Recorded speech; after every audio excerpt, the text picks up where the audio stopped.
څو جملې مباهلې حوالې سره تاسو ته عرض کوم. 4 تاریخ باندې مباهله ده، د مباهلې ورځ ده. مخکې نه تاسو ټول ته مبارک وي. دا حتی یوه ورځ د مسلمانو د اسلام او د اهل بیت علیهم السلام عید ورځ ده. خلاصه ده ته بنام خو تفصیلي نه بنام وخت ډېر خالي. مباهله چې ورځ ده څه وشوله ډېرو سپین ږیرو ته معلومه ده. دا ورځ عیسایانو د نجران والا دوی یو ټولای راغللو پیغمبر ته مناظره یې ورسره وکړله. عیسی په باره کې مناظره وکړه. عیسایان هغوی یې څه عیسی علیه السلام یې خدای سوی دی. عیسی علیه السلام څه دی؟ خدای. امو تاسې څه عقیده ده؟ لم یلد ولم یولد، نه چا سوی دی نه چا ګناه شوي دي. خدای چا پلار نه دی چا سوی نه دی. دوی ورته وویله څه موږ یې ثبوت دی. چې تاسې چې ثبوت دی چې عیسی خدای سوی دی؟ ویله عیسی مور شته پلاري نشته دی. ته مو ته داسې کائنات کې داسې کس وښیه چې هغه پلار نه بغیر دنیا ته راغلی وي. ایمو عیسی د مریم سوی پلار نه بغیر دنیا ته راغلی دی. باشه پلار خدای دی که نه؟ پیغمبر خاموش دی. دغه وخت کې آیا راغلله څه ورته وایه حبیبه د ما ان مثل عیسی کمثل آدم خلقه من تراب. چې عیسی علیه السلام په مثال د آدم پیغمبر دی. خدای اربع خاورونه پیدا کړي دي. که چیرې پلار نه بغیر دنیا ته راتلله دا د خدای زوی شونې ثبوت دی. نو بیا پکار دی آدم به درجه اولای خدای زوی شي. هغه نه مور و نه پلار. بیا مغه ته ویلی نه ایدی خو بیا مور شته د مریم بیبي. آدم علیه السلام مورانه او پلارانه او بغیر د موره بغیر د پلاره خدای دغه خلقات وکړلو پیدا وکړلو. څه دې ته خدای نه آدم ته ویلی نه؟ دغه خبرې سره خاموش شکست یې وخوړلو. اوس پیغمبر څه ورته کوه څه دې کې خو شکست وخوړلو. اوس مباهلې ته تیار شوی. چې ته تیار شوی چونکې مناظره مو نه ومنله شکست مو نه ومنلو مباهله کوو. ویله چې دلته مباهله دی کې عیسایانو خپل میټینګ وکړلو. یا هغوی کوم غټ عالم دین وي لکه مو تاسې یو عالم دی مولانا دی و یو مجتهد څه ټولو کې اوچات وي. هغوی اسقف نه ورته یایي. دوی اسقف سره جمع شوله. کوم یا هغوی سرداران و هغه ورسره جمع شوله. څه مباهله ورسره کوو. اسقف د ورته کوه څه مباهله یوه صورت کې وکړو یو صورت کې ما کوو. ویله کله یې وکړو کله یې نه کوو.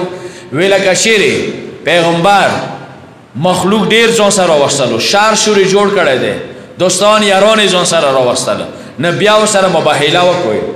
خو که محدود تعداد کې کسان راوستله خپله خلخانه یې راوستله بیا مناظره ورسره مباهله ورسره ونه کړئ. قطعا بیا شکست خورئ. ویله صحیح دی. سبا ورځ کله راغلله دا آیا سوره آل عمران کې شته دی چې تاسې خپل بچي راولئ زه به خپل بچي. فقل تعالوا ندعو ابناءنا وابناءکم ونساءنا ونساءکم وانفسنا وانفسکم ثم نبتهل فنجعل لعنة الله علی الکاذبین. تاسې خپل زمن راولئ زه به خپل راولم. تاسې خپلې ښځې راولئ زه به خپلې ښځې راولم. تاسې خپل نفسونه زه خپل نفس راولم. هغه نه ورسره مباهله وکړو. یعنې خدای ته ولسونه اسکو چې موږ کوم درویغجن دي هغوی نه د خدای لعنت وي. یعنې خدای عذاب بر باندې نازل شي.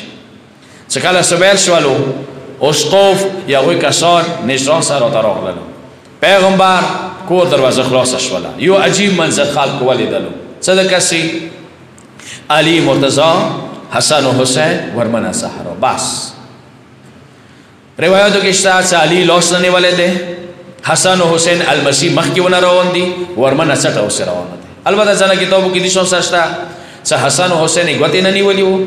بیبي ورسته وه بیبي سې ورسته علی وو. خو تفسیر نمونه به کول چې علی علیه السلام لاس نه نیولی وو المسیح نه مخکې روان وو. خوانده ډېر کو د ښکلی منظر دی. نیکه کوشش دا وي چې المسیح مخکې ونسي.